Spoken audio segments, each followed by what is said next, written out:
حضور قرآن کریم میں آتا ہے حضرت جبین سٹی کے ابا یہ نہیں جی، میں مشتاق احمد ناصر جو کینیڈا میں ان کے بڑے بھائی، ان کے بڑے بھائی، اب میں سمجھ گیا. جی جی جی. ہمارے والد صاحب شروع کے بنو میں جو شروع کے آمدی تھے ابتدائی، برمنگم میں. نہیں بنو ہاں بنو، وہ تو میں جانتا ہوں. جی جی، مشتاق ناصر صاحب جو بتا دیا آپ نے. جی جی جی، ان کو میں جانتا ہوں بڑی سی طرح. ٹھیک ہے. حضور قرآن کریم میں آتا ہے کہ حضرت ابراہیم، ان کے بڑے بھائی ہیں آپ؟ میں بڑا ہوں جی، ان سے بڑا ہوں جی. ہاں لیکن مجھے پہلی دفعہ پتہ لگا کہ آپ دونوں بھائی ہیں. دیکھا آپ کو اکثر ہے یہاں جی. لیکن آپ کب سے ہیں انگلینڈ میں؟ میں تو حضور 30 سال ہو گئے مجھے. 30 سال؟ جی. اچھا جی 61 میں آیا تھا. زیادہ کس سن میں؟ 61 میں 33 61 میں. جی جی. اچھا. ہاں جی. تو اس زمانے میں تو نسبتاً آسان تھا یہاں آنا، اور وہ اس کو تو کامن ویلتھ تھی، اور وہ تو بڑے دھڑا دھڑ جتنے احمدی آئے ہیں وہ زیادہ احمدی آئے ہیں ان دنوں میں، 61 62 63. جی. حضور قرآن کریم میں آتا ہے کہ حضرت ابراہیم علیہ السلام نے ذکر آتا ہے کہ ستارہ دیکھا تو کہا کہ یہ میرا رب ہو سکتا ہے. پھر چاند اور سورج اسی طرح دیکھا، اور پھر وہ بھی غائب ہو گئے. تو اس نے کہا کہ اگر میرا رب مجھے ہدایت نہ دیتا تو میں ضرور گمراہوں کی جماعت میں سے ہوتا. اس کے متعلق حضور ذرا روشنی کرنا ہے کچھ. پہلے آپ روشنی ڈالیں کہ حضرت ابراہیم نے پہلی دفعہ ستارہ دیکھا تھا؟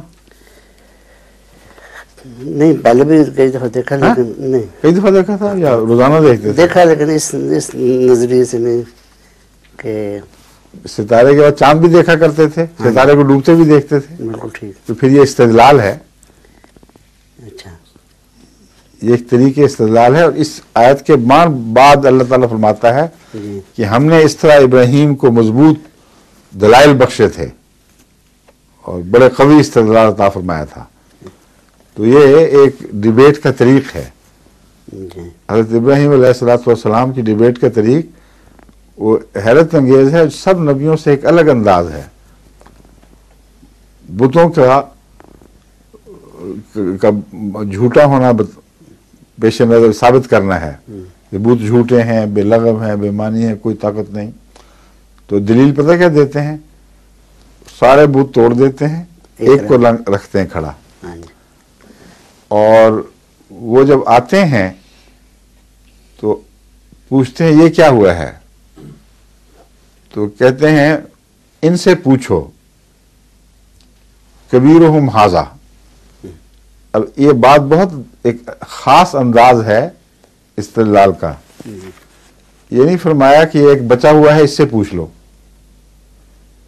پڑھے دیکھ لیں، نکالیں قرآن کریم. بڑا تو ان کا یہ کھڑا ہے، یہ تو تمہیں پتہ ہی ہے بول نہیں رہا. یہ جو مرے ہوئے ہیں ان سے پوچھو. ان میں دو دلیلیں دی گئی ہیں دراصل. ایک دلیل یہ ہے کہ جو بت بنا ہوا موجود ہے قائم رہنے کے باوجود بڑا بھی تھا، وہ ان کو بچا نہیں سکا. اس لیے بڑے کی موجودگی میں جو واقعہ ہوا ہے اس کا ذمہ دار کسی اور کو تم قرار نہیں دے سکتے، اس کو قرار دے سکتے ہو. جو سب سے بڑا تھا اس کی آنکھوں کے سامنے یہ قتل عام ہو گیا اور اس میں کوئی بھی طاقت نہیں تھی. اور پھر ان سے پوچھو، اس بڑے نے تو نہیں مار دیا ان کو، بل فعلوا، کسی نے تو کیا نا یہ فعل. اور پھر تیسرا، بلکہ دو نہیں، تیسرا استدلال بھی اسی میں ہے. وہ یہ ہے کہ وہ کہا کرتے تھے، اور مشرک اب بھی یہی کہتے ہیں کہ ہم نے تو ان کو خدا نہیں کہتے جن کو ہم نے اپنے ہاتھ سے بنایا ہے، ان کو اوپر کے خداؤں کا مظہر قرار دیتے ہیں. اس لیے اگر یہ بات درست ہے تو اوپر کے خدا تو زندہ ہونے چاہیے، صرف یہ بت ٹوٹے ہیں. تو ان سے پوچھو، یعنی ان کے جو پیچھے موجود ہیں جن کے مظہر بنے بیٹھے تھے وہ بول رہے ہیں. پھر اب بتائیں تمہیں، بت بولتا نہیں، سامنے موجود ہے جو سلامت ہے وہ بول نہیں سکتا. جو ٹوٹے ہوئے ہیں ان کے مظاہر خاموش پڑے ہیں.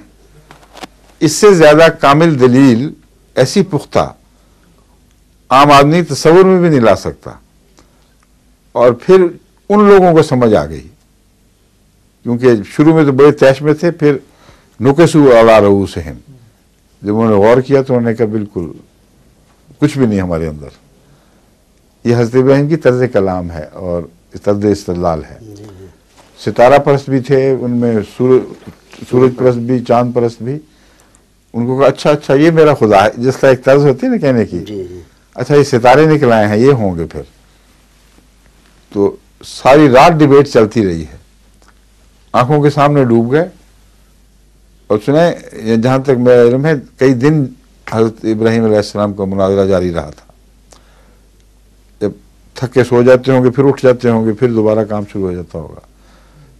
سارے ڈوبے تو کہا اچھا لا احب الافلین، میں تو ڈوبنے والوں سے نہیں محبت کر سکتا. یعنی صاف ظاہر ہے پہلے دن تو نہیں دیکھا تھا، پہلے دن تو نہیں ستارے ڈوبے تھے. روزمرہ کا دستور تھا، جانتے تھے کہ ڈوبنے والے ہیں. ان کو بتانے کے لیے اور ان کے دل میں ایک دفعہ ذرا سی امنگ پیدا کرنے کے لیے، اوہ یہ تو واقعی قائل ہو رہا ہے، بہت بڑی چیز ہے. اور پھر وہاں مارا جہاں ان کو پانی نہ ملے، ڈوبتا ہوا دکھا دیا. ایک ایک کر کے ان کے ستارے مارے، ان کا چاند مارے، ان کے سورج مار دیے، اور وقتی طور پر ان کے دل میں ایک امنگ بھی پیدا کر دی. اور اس کے نتیجے میں پھر جو کانٹراسٹ ہے وہ بہت زبردست پیدا ہوتا ہے. اچھا اب قابو آیا، یہ اب متاثر ہوئے چاند سے. ڈوبا تو سب کچھ لے ڈوبا. سمجھے؟ جی یہ ذرا دو تین آیات پہلے سے ہے. اعوذ باللہ من الشیطان الرجیم. وَتَاللَّهِ لَأَكِيدَنَّ أَصْنَامَكُمْ بَعْدَ أَن تُوَلُّوا مُدْبِرِينَ فَجَعَلَهُمْ جُذَاذًا. یہ جو ہے نا، یہاں سے بھی بات شروع ہونی چاہیے تھی. یہ بات نہیں تھی کہ اپنا جرم چھپا رہے ہیں اور کسی اور پر ڈال رہے ہیں. یہ جو مفسرین کے بعد لکھ دیتے ہیں اپنی لا علمی کی وجہ سے، وہ حضرت ابراہیم کو جھوٹ کہتے ہیں، جھوٹ بول دیا تھا. یہ نعوذ باللہ طور پر، وقتی طور پر ہرگز جھوٹ نہیں ہے. پہلے بتا چکے تھے ان کو، میں تمہارے معبودوں سے اب کچھ کرنے والا ہوں. یہ کہنے کے بعد پھر وہ طرز کلام ہرگز اپنے آپ کو بچانے کے لیے ہو ہی نہیں سکتی. جو ایسا ڈرپوک تھا اور چھپ کر بات کرنے والا تھا، اور کرنے کے بعد دوسروں پر الزام ڈالنے کا عادی ہو، وہ پہلے کہہ کے جایا کرتا ہے خبردار اب تم سے کچھ ہونے والا ہے، دیکھنا میں تمہارے سے کیا کرتا ہوں. آگے وَتَاللَّهِ لَأَكِيدَنَّ أَصْنَامَكُمْ بَعْدَ أَن تُوَلُّوا مُدْبِرِينَ. خدا کی قسم میں تمہارے اصنام سے کوئی کچھ کرنے والا ہوں. جب تم چلے جاؤ گے تو پھر کروں گا، تمہارے پیچھے کروں گا، کروں گا ضرور، میں ہی کروں گا. فَجَعَلَهُمْ جُذَاذًا إِلَّا كَبِيرًا لَهُمْ لَعَلَّهُمْ إِلَيْهِ يَرْجِعُونَ. اس نے ٹکڑے ٹکڑے کر دیا ان کو سوائے بڑے کے.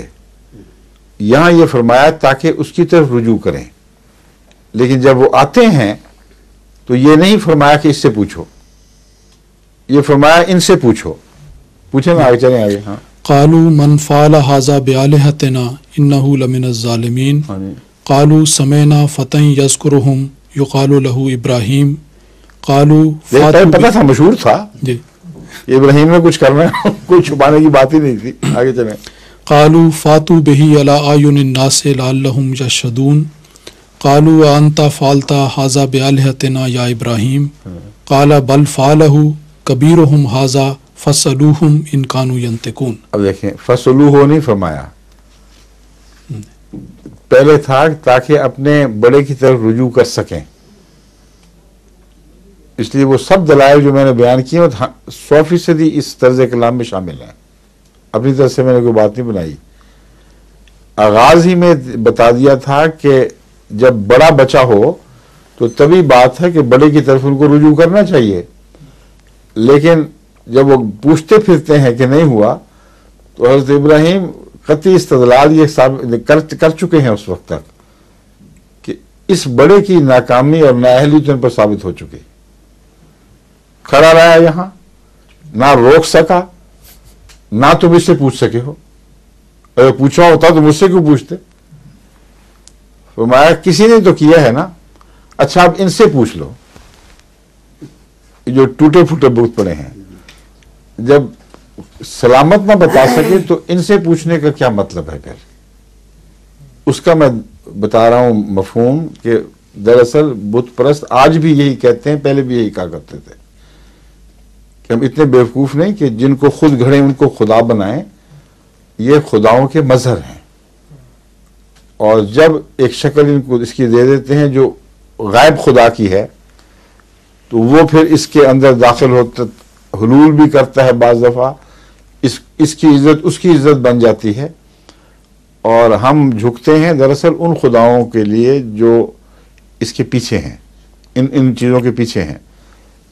اس دلیل کو بھی توڑ دیا، زندہ جو سلامت جو تھا، زندہ نہیں سلامت تو کچھ نہیں کر سکا تمہارا، اس کے ہوتے ہوئے تم میرے پاس آ رہے ہو، اس سے نہیں پوچھ رہے۔ صاف ظاہر ہے کہ تم جانتے ہو کہ بالکل کچھ بھی نہیں کچھ کر سکتے، ٹوٹوں ہوئوں سے کی طرف توجہ کرو، اس لیے کہ ان کو تو تکلیف پہنچی ہے نا، ان کو کسی نے مارا ہے، یہ نہیں تو ان کے پیچھے کوئی خدا تھے کہ نہیں، ان کا کام تھا، یہ بت ان کی حفاظت نہیں کر سکا، کوئی غیرت نہیں دکھا سکا، تو وہ جو تم کہتے ہو کہ ان کے پیچھے طاقتیں ہیں، وہی اب رد عمل دکھائیں، ان سے پوچھو۔ تو ان سے پوچھو سے مراد ان طاقتوں سے پوچھو جو اس سے پہلے ہیں، وہ بھی کچھ نہیں کر سکی، نہ روک سکیں نہ جواب دے سکتی ہیں۔ تب نکسوا علی رؤوسہم، فرجعوا الی انفسہم فقالوا انکم انتم الظالمون ثم نکسوا علی رؤوسہم، وہ الگ ہوئے ہیں آپس میں، اور بے ساختہ ان کی فطرت کی آواز اٹھی ہے، وہ بات سمجھ گئے حضرت ابراہیم علیہ السلام کی، انکم انتم الظالمون، تم ہی ہو جو ظلم کرنے والے ہو، ابراہیم کا کوئی ظلم نہیں ہے، بات کھل گئی ہم پر۔ ثم نکسوا علی رؤوسہم، پھر اپنے سرداروں کی طرف متوجہ ہوئے، یا اپنے سر پھینک دیے اور بغلوں میں اپنے گریبان میں جھانکنے لگے، یہ مضمون ہے، اور سرداروں کی طرف متوجہ ہو کر پھر اسکیم بنی ہے، یا غور کرنے کے بعد انہوں نے کہا ہے کہ ہے تو سب دھوکہ ہی، مگر ہمارا تو سارا دین برباد ہو جائے گا، ساری روایتیں تباہ ہو جائیں گی، ساری قوم ہاتھ سے نکل جائے گی، اس لیے سرداروں نے ان کو یہی مشورہ دیا کہ اس کو ختم کرو ورنہ تمہارا دین ختم ہے۔ اب اتنے کھلے دلائل دیتا ہے، ایسی کبھی باتیں کرتا ہے، ایسا بہادر ہے، اس نے کچھ بھی نہیں رہنے دینا تمہارا۔ تو نکسوا علی رؤوسہم کے بعد پھر یہ فیصلہ کرتے ہیں، کیا ہے فیصلہ؟ ثم نکسوا علی رؤوسہم لقد علمت ما ہؤلاء ینطقون، اب یہ کہنے کے بعد ابراہیم کو اب کہہ رہے ہیں کہ تجھے پتہ ہے اچھا بھلا یہ بولتے نہیں ہیں، ہم سے جو بلوا رہا ہے تم خود جانتے ہو۔ آگے قال افتعبدون من دون اللہ ما لا ينفعکم شیئا ولا یضرکم اف لکم ولما تعبدون من دون اللہ، نفع اس طرح نہیں پہنچا سکے کہ جو بڑا بت تھا وہ موجود رہا اور چھوٹوں کی حفاظت نہیں کر سکا، اور نقصان اس طرح نہیں پہنچا سکتے کہ ابراہیم ان کو توڑ دیتا ہے اور کوئی ضرر ابراہیم کو نہیں پہنچتا۔ تو یہ ہے ان کی حالت، جو نفع نہ پہنچائے نقصان نہ پہنچائے اس کی عبادت کیسی؟ آگے قالوا حرقوه وانصروا آلہتکم ان کنتم فاعلین، ہر کفر کا یہی علاج ہے، ان کو جلاؤ، مارو، کوٹو، ختم کرو، اس کے بغیر بچتے نہیں ہیں ہم۔ ٹھیک ہے جی، ہو گیا؟